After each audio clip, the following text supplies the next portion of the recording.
만약 고인의 채무가 자산보다 많다면 상속을 포기하거나 한정 승인을 선택해야 할 수 있습니다. 상속 포기나 한정 승인은 사망일로부터 3개월 이내에 결정해야 하므로 재산 상황을 신속히 파악하여 결정하는 것이 좋습니다.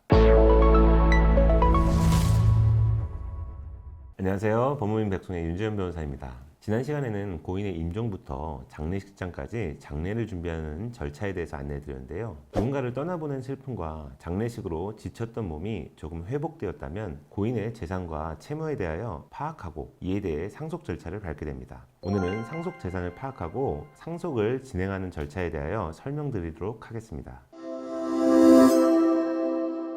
장례식이 끝난 후에 가장 먼저 해야 하는 절차는 사망 사실을 국가에 알리는 것입니다. 사망 신고는 사망 후 1개월 이내에 주민센터에서 하실 수 있는데요. 기간을 지키지 못한 경우 과태료가 나오실 수 있습니다. 다만 누군가를 떠나보냈다는 사실을 굳이 국가에 알리고 싶지 않아 사망 신고를 일부러 하지 않으시는 경우도 있는데요. 법원이나 행정청에서도 사망 신고가 조금 늦어지는 것에 대해서는 선처를 해주는 경우가 많습니다. 다만 사망 신고를 해야 고인의 주민등록이 말소되고 그에 따른 재산 정리 절차가 시작될 수 있습니다. 사망 신고 시에 주민센터에서 꼭 신청하셔야 하는 것이 안심상속 원스톱 서비스인데요. 이 서비스는 고인의 부동산, 금융자산, 세금 내역 등을 한 번에 확인할 수 있어 상속 절차를 보다 원활하게 진행할 수 있습니다. 사망 후에는 고인의 금융거래를 조회하는 것이 필수입니다.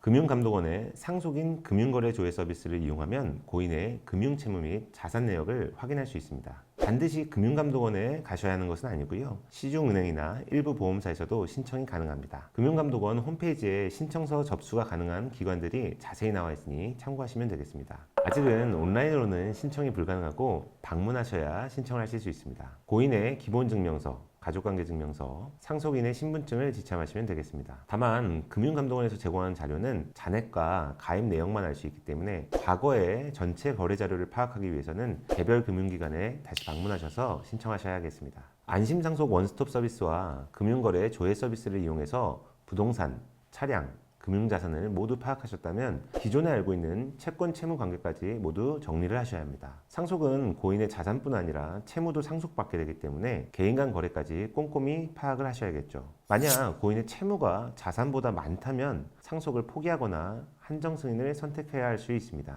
상속 포기나 한정 승인은 사망일로부터 3개월 이내에 결정해야 하므로 재산 상황을 신속히 파악하여 결정하는 것이 좋습니다. 금융기관의 자산은 별도의 비용 없이 상속을 받을 수 있습니다. 가족관계증명서와 신분증 등을 금융기관에 제출하시면 금융기관의 자체적인 절차에 따라 금원을 지급해주게 됩니다. 예금, 보험, 증권 등 고인이 소유한 자산 유형에 따라 절차가 조금씩 다를 수 있고 금융기관마다 요구하는 서류가 조금씩 다를 수 있으므로 미리 방문할 예정인 지점에 필요 서류를 알아보고 방문하시는 것이 좋겠습니다. 법원은 금융자산의 경우 상속분에 따라서 자동 승계되므로 재산분할 협의가 필요 없다고 보고 있지만 금융기관에 따라 상속인 전원의 동의서를 요구하는 경우가 많습니다. 실제 대부분의 은행에서 상속인 전원의 동의를 요구하고 있습니다. 이러한 경우 내용 증명으로 지급 청구 내역을 남겨놓는 것이 좋고 법원에 지급 청구를 하여 받을 수 있습니다.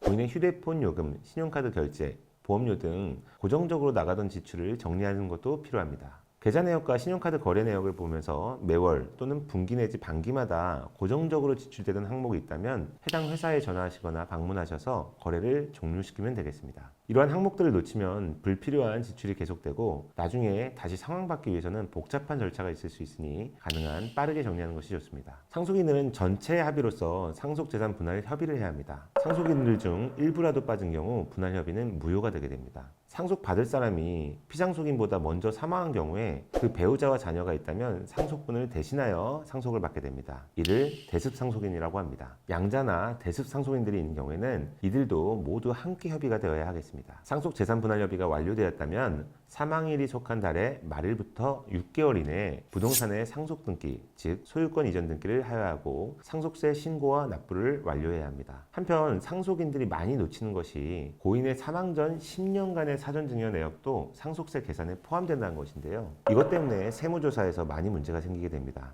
고인이 10년 이내에 증여한 재산이 있는 경우에는 이를 파악해서 세무일을 보는 변호사, 회계사, 세무사 등에게 알려주셔야겠습니다. 그리고 부동산의 취득세나 상속세는 큰 금액이 될 수 있습니다. 세금 납부 일정을 잘 세우시고 분할 납부나 연기 납부도 고려하시는 것이 좋겠습니다.